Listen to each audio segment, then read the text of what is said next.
Olá, está começando o Ecosenado e você vai ver nesta edição a carreira da renomada cientista brasileira Thelma Krug, primeira mulher candidata à presidência do IPCC.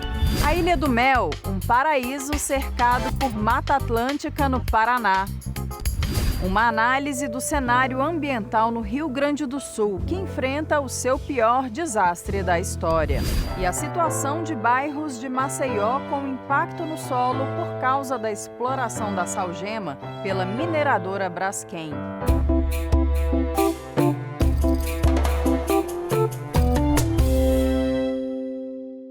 Chegamos ao último episódio da série Protetoras do Meio Ambiente. Ele traz a história da reconhecida pesquisadora da área climática, a doutora em estatística espacial, Thelma Krug.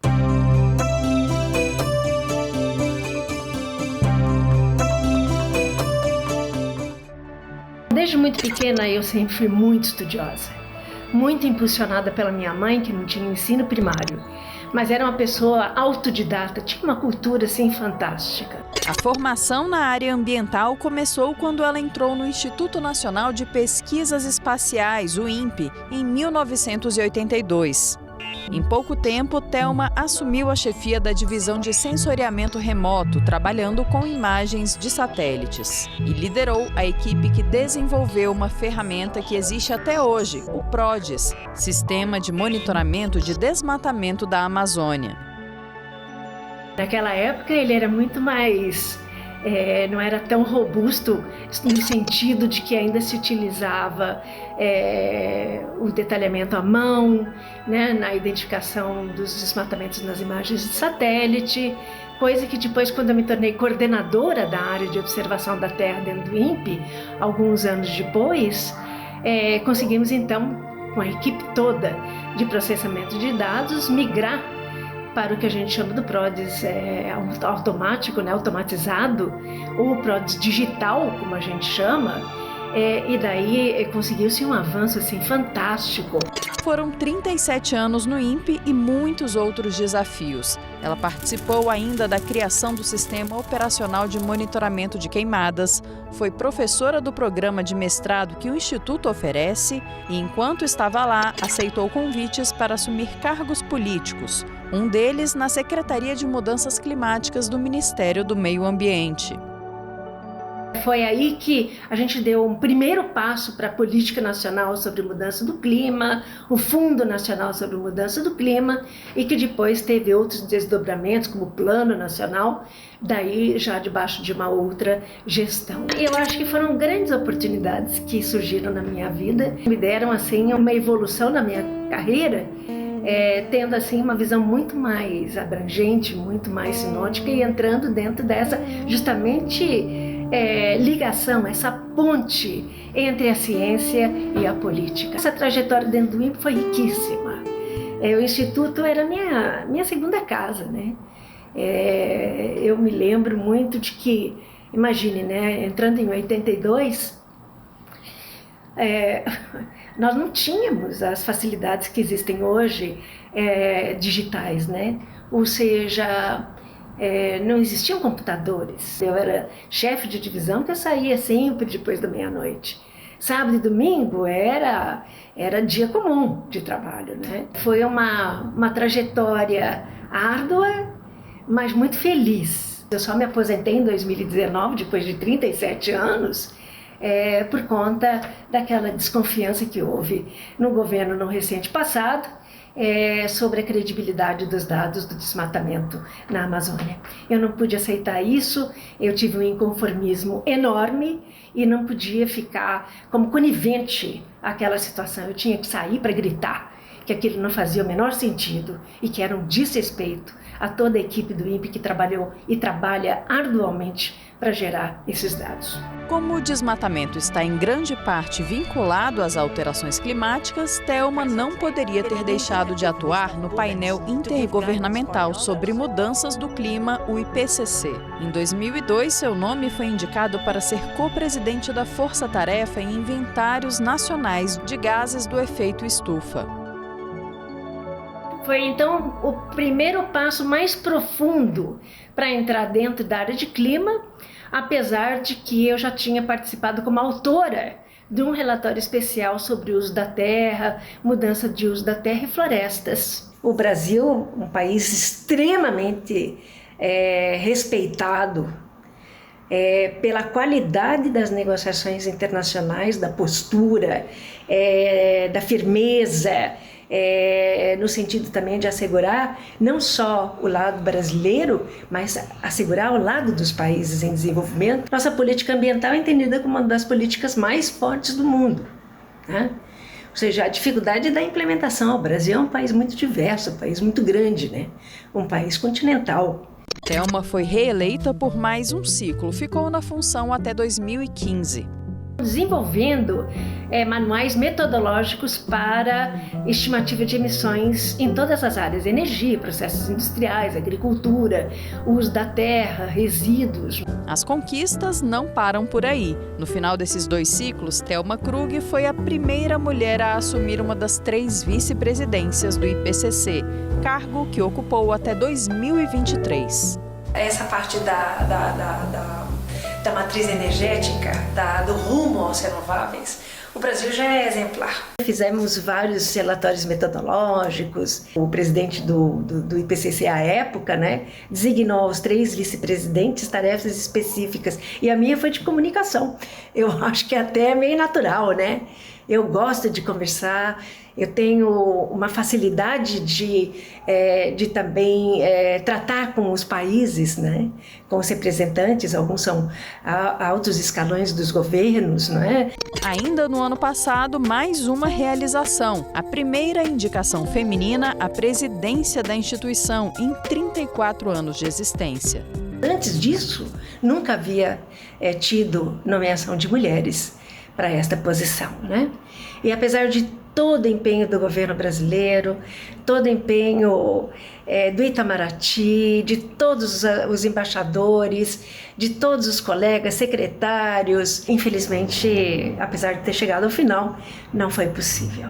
Thelma considera que a participação das mulheres no IPCC vem aumentando. O IPCC tem conseguido, nos autores, né, que são selecionados para cada relatório que o IPCC faz, eu acho que nós estamos conseguindo um balanço interessante da participação de mulheres cientistas, né, pesquisadoras.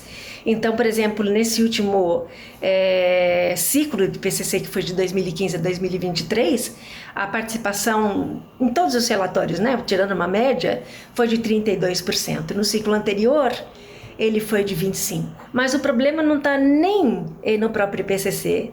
O problema é que os países não estão nomeando mulheres. Ou seja, o Brasil é uma exceção, Índia, China, mas claro que muitos países não nomeiam, particularmente os países em desenvolvimento. E isso traz um desbalanço, porque eu acho que a diversidade, não só de gênero, a diversidade mesmo cultural, que a inclusão de pessoas de todas as regiões faz, é extremamente importante, né? E quando o assunto é admiração e gratidão por uma figura feminina, ela lembra da sua mãe, que mesmo sem ter tido uma educação formal, sabia da importância dela. Quer dizer, a mensagem era muito clara.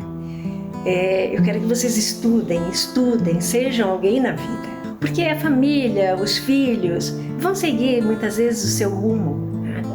Mais a profissão, mais a carreira, essa não abandona.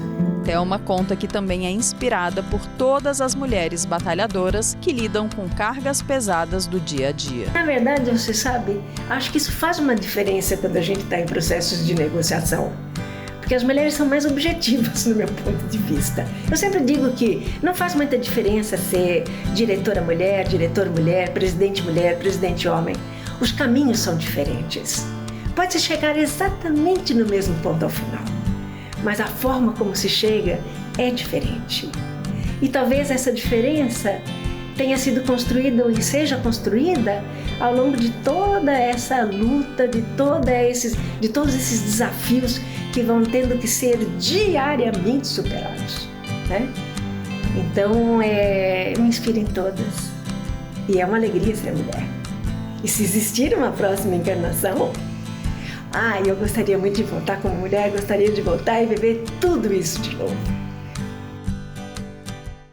Os alertas vinham sendo feitos, um deles há 10 anos. O governo federal encomendou um estudo sobre os possíveis impactos das mudanças no clima no país e previu eventos extremos, como elevação do nível do mar e grande volume das chuvas na região sul.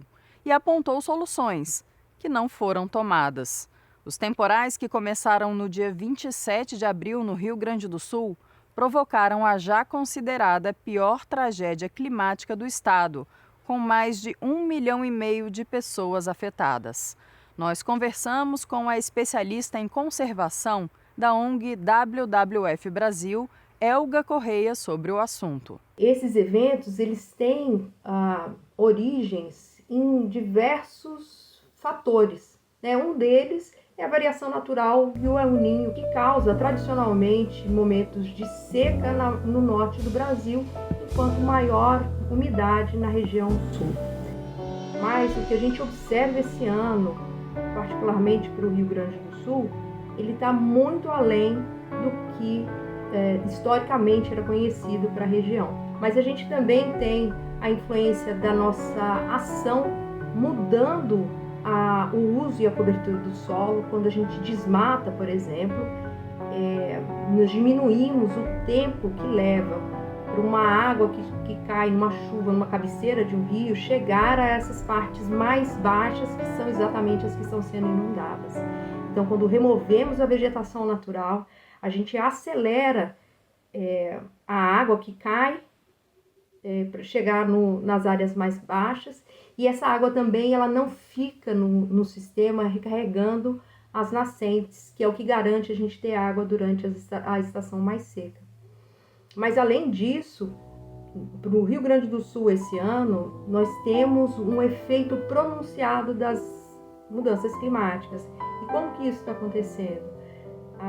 O excesso de calor na região central brasileira, ela impede que a frente fria que chega na região sul, ela continue para a parte mais central do Brasil. Com isso, então, essa frente fria que chega com mais umidade do que o normal, porque os oceanos também estão mais quentes, então isso favorece que eu tenha uma atmosfera mais carregada, ela chega no sul do Brasil e como ela não segue para frente, ao encontrar essa massa de ar quente, isso se converte na precipitação. Dois dos fatores que levam a essa situação, eles têm uma conexão extremamente clara com a ação humana, que é tanto a questão do desmatamento quanto a questão da emissão de gases de efeito estufa que alteram então a condição da nossa atmosfera e nos leva para essa crise climática. É fundamental que a sociedade brasileira, e aí em particular os nossos representantes, quer seja nos ambientes legislativos ou no executivo, eles tenham esse comprometimento com a aprovação e a execução de ações que evitem essas mudanças climáticas, que diminuam a nossa pressão, mudando o uso e cobertura da terra. Então, é fundamental agora a gente pensar quais são as alternativas para desenvolvimento nacional que não passe pela questão do desmatamento e, mais do que isso, que a gente também abrace a restauração como uma forma de diminuir os impactos da mudança climática. É importante a gente lembrar que a biodiversidade é a nossa melhor defesa contra os impactos das mudanças climáticas. Senadores da CPI, que investiga efeitos da responsabilidade jurídica e socioambiental da mineradora Braskem no afundamento do solo em vários bairros de Maceió, foram até a capital alagoana na primeira semana de maio. A repórter Érica Christian acompanhou a diligência e conversou com moradores da área afetada.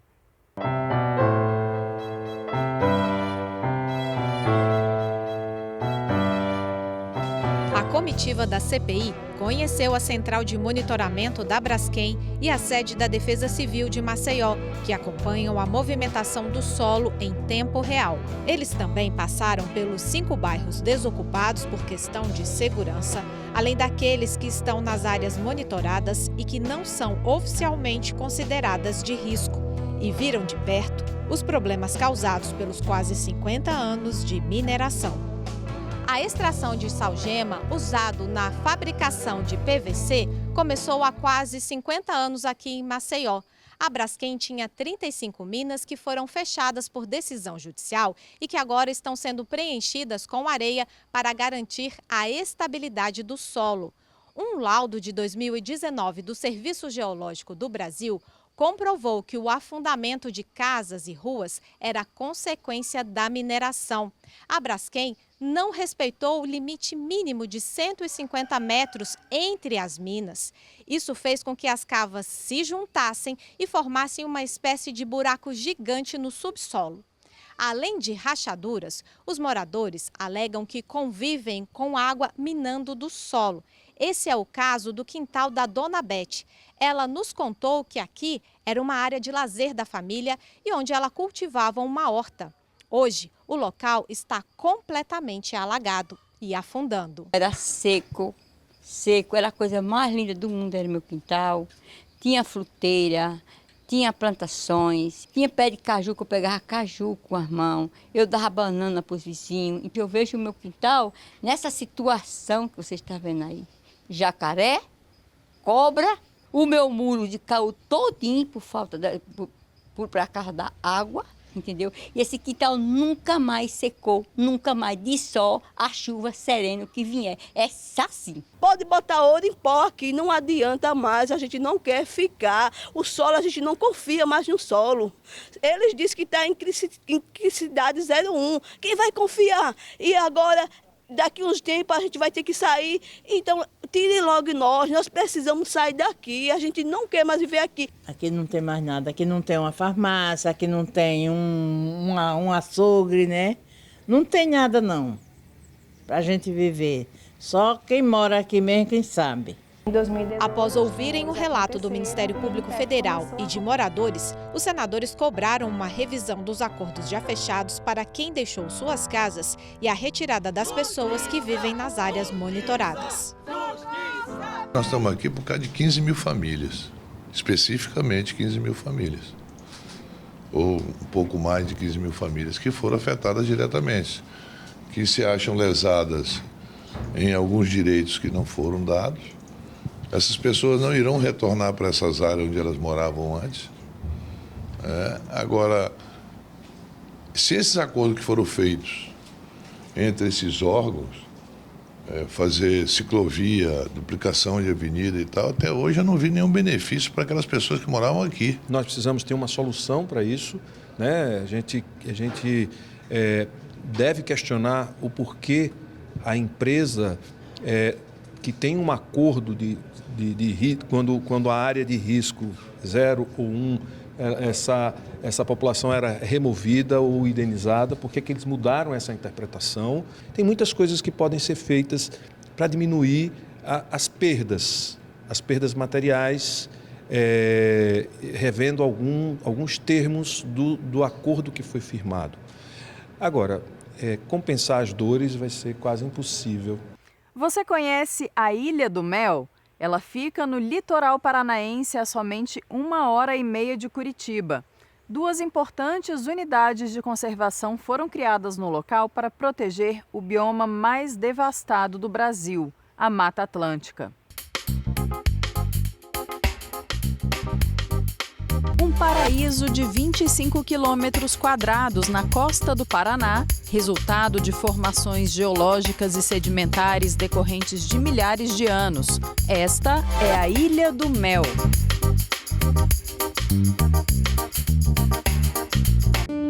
E por que esse nome?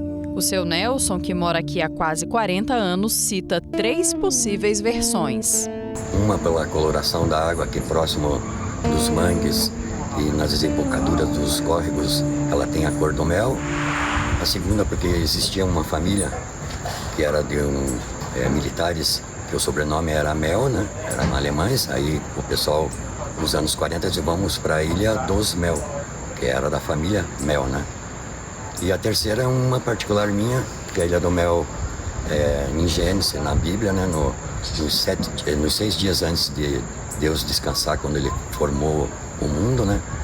Ele olhou do céu e achou tudo maravilhoso a terra, e escorreu uma lágrima do olho dele no mar e formou a Ilha do Mel. Então a Ilha do Mel é a lágrima de Deus.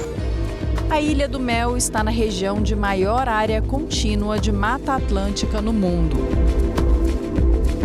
Segundo dados do Sistema de Alertas de Desmatamento, o Brasil abriga hoje apenas 24% de todo esse bioma que já existiu aqui, sendo somente 12,4% da cobertura original de florestas maduras e bem preservadas. A Mata Atlântica ela tem uma importância muito grande biologicamente. Muitas espécies de fauna, flora, muito diverso. E muitas espécies ameaçadas. Então, aqui na Ilha do Mel nós encontramos papagaio da cara roxa, encontramos jacaré do papo amarelo, nós encontramos diversas espécies aqui de aves marinhas, aves migratórias também. Tem a espécie tchê-sangue, que é bem vermelhinho, que o pessoal já reconhece logo de cara e vê, né? Tem as tartarugas marinhas. A gente vê avistamentos também de golfinhos, né? 1, 2, 3, 4, 5. E com o objetivo de preservar toda essa biodiversidade, foram criadas 2 unidades de conservação na ilha, a Estação Ecológica e o Parque Estadual, onde podemos ver floresta de planície, praias e áreas de restinga. Essa vegetação rasteira tem papel importante no controle da erosão e também funciona como uma barreira contra a ressaca do mar. A estação ecológica ela é mais restritiva. O objetivo dela é a pesquisa científica, né? É a preservação integral dos seus ecossistemas. Já o Parque Estadual, ele permite o uso público, então, mas de uma forma regrada, né? Com a limitação diária de visitantes, né? Com as regras de utilização, você consegue manter a proteção aliada com o uso público, aliada com o turismo, né? Com a educação ambiental. Durante a Eco 92, a Ilha do Mel foi elevada à condição de reserva da biosfera. Isso quer dizer que a Ilha do Mel ela tem um potencial para a iniciação científica, ela tem um potencial para o desenvolvimento sustentável. Então ela faz parte de uma rede de áreas protegidas, uma rede mundial de áreas protegidas que visa a conservação dos ecossistemas. O governo do estado acaba de finalizar os novos planos de manejo da ilha, que estabelecem normas ambientais como regras para a prática da pesca e de trilhas e locais onde é permitida a entrada de visitantes, por exemplo. Apesar desses cuidados, a ilha é ameaçada com o funcionamento a apenas 15 milhas de distância do Complexo Estuarino de Paranaguá, que compreende, além de outros portos públicos e privados, o Porto de Paranaguá, o maior exportador de grãos da América Latina, principalmente da soja. As dragagens, por exemplo, são constantes. O desenvolvimento dessas atividades portuárias, de atividades de empreendimentos para dentro do estuário do Complexo Estuarino de Paranaguá, elas demandam algumas avaliações, né, de o que vale a pena ser feito e de que maneira ser feito em termos tecnológicos para que não se tenha danos graves nas questões ambientais e que de alguma forma tem efeito também na saúde e na qualidade de vida das pessoas, né, que vivem nesse entorno, que dependem, por exemplo, dos peixes da região. Infelizmente, nos últimos anos, nós não temos vivenciado esse processo de maneira mais participativa, né, numa linguagem mais acessível aos atores de entorno das atividades, né, incluindo as comunidades tradicionais e quilombolas, comunidades caiçaras, indígenas, que que vivem na região do bioma Mata Atlântico aqui no Paraná e que têm uma dependência total dos recursos desse ecossistema, da qualidade desse ecossistema, da saúde desses ambientes. Além disso, a Ilha do Mel ainda não dispõe de um serviço público essencial para a saúde dos moradores e turistas e para o ecossistema local, saneamento básico.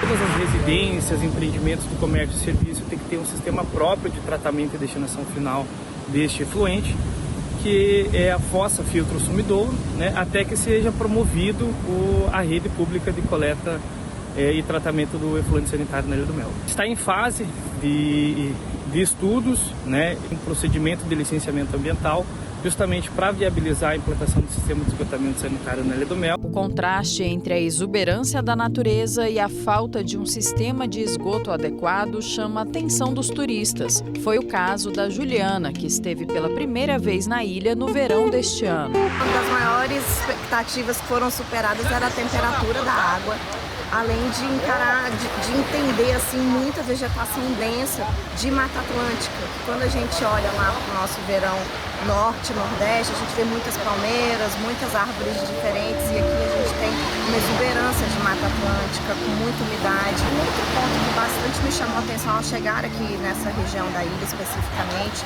foi a questão de entender que parte do esgoto é expelido no mar, rejeitado no mar.